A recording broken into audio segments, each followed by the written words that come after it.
I have so much excitement about the future of New World, it's really honestly hard for me to contain it, but that's why I wanted to bring you guys today's post. This is called Copium to Hopium, a call to arms, and it was shared over on the subreddit just yesterday, and it really spoke to me. I thought this would be something excellent to highlight. I thought this would be a really good discussion, especially around just MMORPGs in general, and hopefully you guys enjoy this video. So hello everyone, and welcome to my channel. My name's Brian if you're new around here, but if you're a returning subscriber, welcome back, you sexy beast.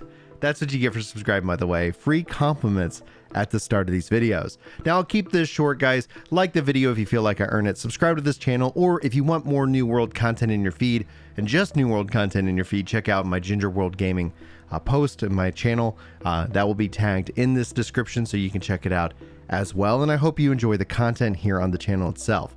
Just as a overview, if you have not been following, New World as an MMORPG came out with record-setting numbers and has since then lost a good chunk of its population in terms of its concurrent user base. Obviously, over the last couple of months, especially since the March update, we've seen numbers continue to dip down.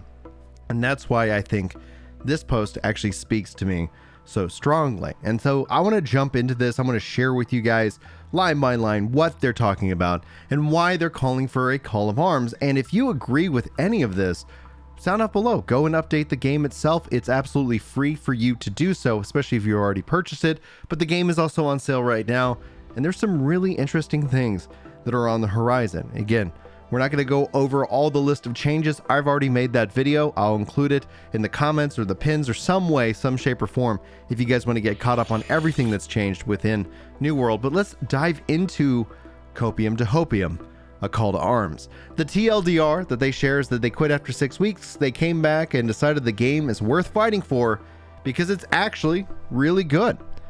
So they start, I gotta be honest, I quit playing 6 weeks into New World. I hit level 60, but everything was broke, and every time they fixed something, they broke more things, and it was horrible. And it sucked. Like, there's no fun whenever a patch goes out to fix something and it breaks something else. And this is essentially where, when you start to see them come together as a team, having really kind of worked out their process. So clearly they were not ready in terms of what it meant for a live service.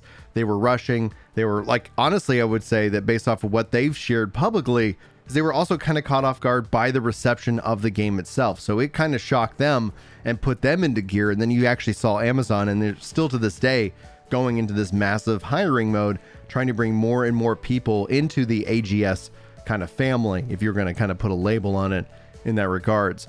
So that's essentially what happened, and they were able to get their DevOps process fixed. And so they did that, and that was essentially when you start to look at kind of the October timeframe. So that would put them right around October, November when they quit. He said he quit the game saying they had something, and they seriously buggered it all up. And I think we all know that that's the truth. I think they still, like, what I would say is that there's definitely a magic. That's how I would have phrased they had something. That whenever you talk to anybody who's played New World, like, they might say, like, I didn't like this, I didn't like that, or the bugs or whatever was what drove me away. But they will say, like, holy smokes, like, wasn't that world incredible? Wasn't the sound design absolutely amazing? Didn't it feel like something else?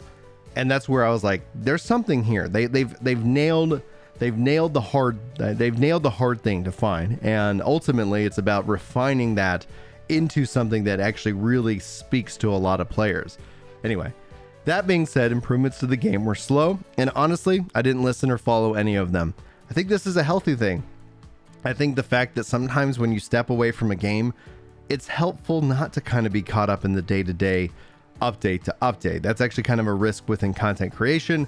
That's a risk when you follow anything so fervently, is that anything could feel like an attack, or anything could feel like, I don't know, you're spreading false information. But the fact that this person didn't follow this game after they quit, they didn't listen to any of the updates, and then they decided to come back, I think that actually kind of is one of the things that you end up having this extra shock and awe, this surprise of what has changed and how the systems are all working together. I will say that on the hitting level 60, it took me months to hit level 60, but then I play New World differently. I played New World like I play Final Fantasy 11, just kind of very like end game beginning at level 1 mindset, not a rush to cap, because especially a brand new MMORPG, I was like, there's not going to be so much stuff at level 60 that I just have to get to it. And that's something that New World could have launched better with, but you would have to have them waited a couple years. But we'll talk more about that here maybe in a little bit. Then a few days ago, I'm in a gaming drought, looking for things to try, and I see New World on my list of games, so I'm curious. Check the player count, 17k. Ouch. Not the 800k that I left from. Check the server pops. What do you know? My server's the most populated in my zone, averaging 800 players. Still functioning. I say, why not? I install the game. Then I look up to see all the changes. The very large, impressive list of changes. I know most of you hate it, but I like the Gypsum system, and I can grind for lucky gains, but I have incremental gains guaranteed. Regardless of what I do, I love that. I feel like my time is respected. And this is when it comes down to game design. I like RNG progression when it's married with static progression. So RNG progression is you beat a boss and you get a roll, and it's good. It's exactly what you want. But there's the times where you beat that boss and it doesn't, and then you beat that boss and then it doesn't, and you beat that boss and it doesn't. And eventually you start feeling like the game actively is working against you, or the game's hating you, or the game is artificially, slowing you down to where like, oh, you were going to get that drop, but then you didn't. That's why you want to have that static progression system, so that the player can visibly see that, like, yes, like even if it's a ridiculous grind, you can still see that you're making progress. Actually, I really like that about the Gears of War games. It always kind of feels like you're making progress in all of these things all at once, and some things are bigger grinds than others, but during that grind you're also doing all these other little things that you're kind of working your way towards. So RNG progression is bad only when it's just only RNG progression, when you're like struggling to get that roll, because at the end of the day it doesn't feel good to go to work and not get paid. And that's how I've always kind of described it. I actually also like the Gypsum system. If you guys haven't seen, this is a very good system in which that you get some guaranteed ways of getting these orbs, and those orbs give you guaranteed increases to a slot that you choose. So you can focus target where you want that upgrade to go, which gives you gives me a lot of control. So whether I'm actively like grinding or I'm passively grinding, there's a lot of different ways that they kind of like dive in and give you some fun things to go off of. I mean, you either complain that there's too much of a grind or not enough to do, and I would rather have slow improvements to be done in week or two. Now I log in, the stability and performance has been improved. Check the map, it's actually surprisingly balanced. Purple is struggling, but whatever. I'm not purple, not my problem. 3 wars are happening today, 2 invasions tomorrow, 2 zones being actively contested. I see faction chat popping off as they siege a fort. It's all just working. I do some quests. Gypsum, make a topaz potion. Gypsum, I do the chest run. 3 expertise increases. I gained 44 expertise levels in 5 hours of play. What the F is this game? No more endlessly grinding on the same world bosses as the only way. And they got rid of that, thankfully. Actually, it's, when you talk about like what was fortunate or unfortunate about the launch, and you start to think like it would have been so much better if they had the Gypsum system in at launch as opposed to the system that they had, because it is a fairer system. They could even have had it slower in terms of Gypsum than they did, but like people just kind of farming on one mob over and over again, hoping to get the different drops. Yeah, that burned a lot of people out. That's why, again, like I wasn't in a rush personally to get to level 60. I was like, well, I'm just gonna wait. I'm not gonna go sit here and grind on the same mob over and over again, because I don't personally find that fun. I like open world mob fight, grinding. You got to have options, right? And I think that's where this Gypsum system comes in, with a lot of really good options for players. Now, I have yet to try the arenas or OPR because I'm eye level 505, but just knowing that I have 2 PvP options ready to go when I want, which will provide Gypsum. I have yet to run Lazarus or Genesis, but that's more expertise gains and more Gypsum. The game honestly feels fun AF and actually satisfying to play. What the hell? It doesn't feel like a grind, and I'm loving it. Then I look at the July patch notes. The weaponry works, the perk reworks, no more orbs for the dungeons, a new dungeon, new salvaging system, and the list goes on and on and on. And oh my hell, I am hyped. I'm sure the patch will break some things, but I'm hyped. And then I had a thought. And so on the patch breaking some things, we have yet to see, like, there are bugs that happen. The game has bugs that exist, and they've actually been working the heck out of those bugs this year alone, meaning even since I'd say February, we haven't seen a patch introduced that dramatically breaks the game like it did in the fall.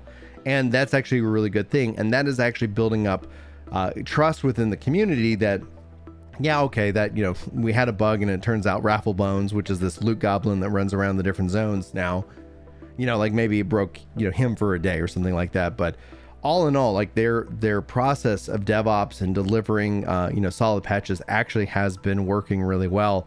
And I think, and I expect that now within July, and I continue to expect that to get better and better and better. So like, even though he's sure that they'll break some things, I hope that they don't. And I always hope that they don't, but he hasn't seen that update actually roll out prior, meaning that they've updated it and it's been smooth as all get out. And then they have minor little patches to kind of fix little bugs here and there that pop up from the players. Now he says, I remember Wildstar. I love that game. It had problems and I abandoned it and it died. I was in a top tier rating guild and I just dipped after a while. Wildstar died because the players let it and because the dev studio are royal screw ups. After experiencing what I am, seeing the July patch notes and the effort AGS is putting into the game, yes, effort. Everything isn't perfect. Some issues go overlooked, but there's still work to do. But every MMO is like that. Honestly, guys, I think New World can make it. And on the Wildstar, I actually tweeted about Wildstar just yesterday, talking about how it would be so interesting if it was still alive today, if they didn't shut it down. And one of the things, like, I've seen people based off of Death of a Game, like, oh, the New World devs didn't have any like expertise and stuff. Well, so Wildstar had a lot of WoW guys. Like, Wildstar was built off of kind of this WoW model of hardcore, and we're never going to get easier, and all of these things we're going to, and then eventually, like, yeah, they really struggled. They didn't have the content and they didn't have the nostalgia, you know, that the others did. But it was a fun game. I enjoyed Wildstar, but for me, it just, without controller support, I was just like, meh. And it would be so interesting to see what Wildstar could have been in the long run of it. I started to hope that it will make a comeback. I started to hope the AGS would do more marketing and market their July patch. The game is working, and it's working well. Now, I don't know if the AGS will start doing more marketing around the July patch. I honestly, when it comes down to marketing, I think that's going to be really driven to the probably what I would say the September patch, the 1 year patch. We're going to be getting a great sword, a new zone. So much stuff is actually planned for the fall that it's in a way kind of starting to feel like a little bit of a mini expansion. But I shared this over on Ginger Gaming World. The thing that actually excites me more about the July patch is that they have surprises. They have things that they haven't even shared with us that they put in, and that's like the musical instruments, playing music and giving buffs. Like, everybody can be a bard. It's awesome. It's exciting. I'm personally very, very hopeful for this game's future.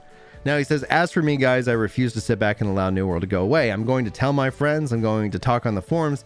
I'm going to talk to my streamers. I'm going to spread the word. New World can make a comeback, and it's freaking fun again. It's working, and it's worth playing. I implore each of you, honestly, do the same.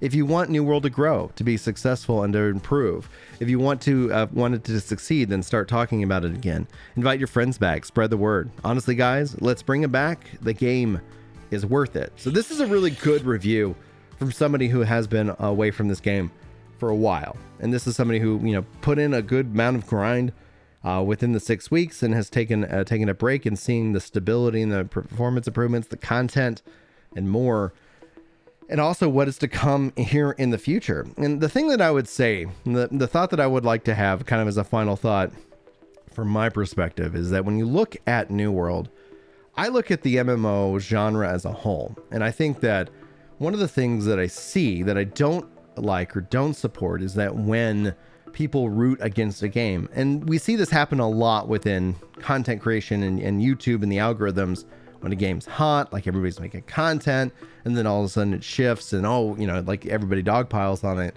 And New World is, and kind of dips in and out of what is called a death spiral. It's that people are afraid to play it, so less people play it. So people say, oh, the game's dying, so it makes more people afraid to play it.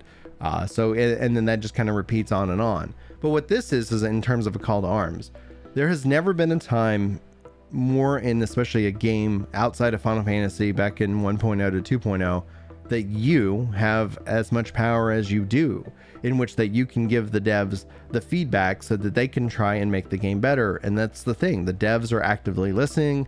They're working hard on the game itself, and it shows, and it really does show. And so if you do decide to answer this call to arms, that doesn't mean that you have to no life New World again. It doesn't mean that by all means that you have to go out and just play this one game. I wouldn't really encourage anybody just to play one game overall, but you do you, right? But I think essentially if that does have you updating the game, does have you checking it out, be sure to go into the game and hit that submit feedback function.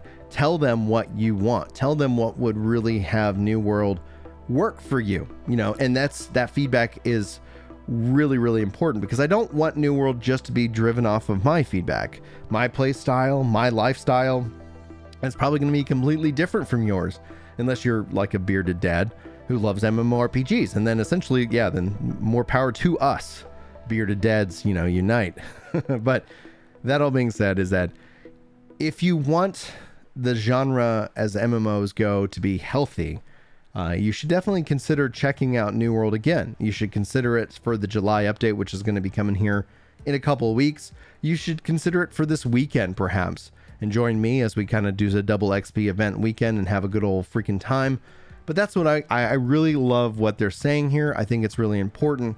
Is New World perfect? No, but you have the power to make it so. And if more and more people kind of take this mindset, whether they are going to no life it or not, but just continue to check it out and to continue to hope for it, to continue to provide that feedback, we might be looking here in a couple of years at a really good game and a better playing field for MMOs and more data overall. I mean, the choice is going to be up to you individually. I'm not going to sit here and tell you have to, but checking into the game doesn't hurt. And I, but you do you. Anyway, let me know if you feel like you're going to answer this call to arms.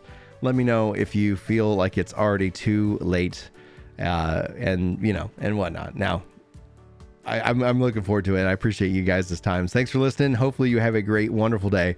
Hopefully I'll see you next time. But until then, take care. Yeah. It's time to chill out on the couch and read some comments. That's right. You know me when it comes to Destiny. I'm off with the clan, and I'm glad you're feeling better. Oh yeah.